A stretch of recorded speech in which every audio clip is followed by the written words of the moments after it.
Hey guys, I just wanted to come on with this real quick project today. I'm going to go completely old school and I'm just going to slide some cardboard behind there. Normally you see me use an ink mat because I love the sticky surface. Today I'm just going to speed it right up and slide cardboard in there to show you that anything really works as long as you have a layer in between.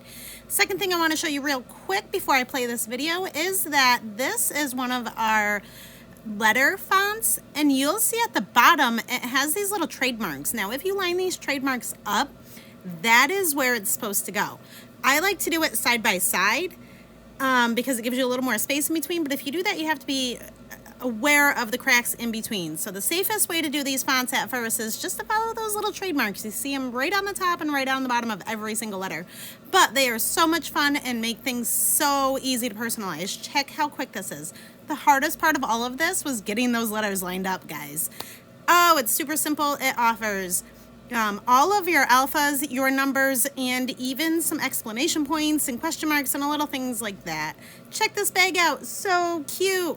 Make sure to come on over and check us out in the VIP group, which is a fun, free, crafty community right here on Facebook. See you over there.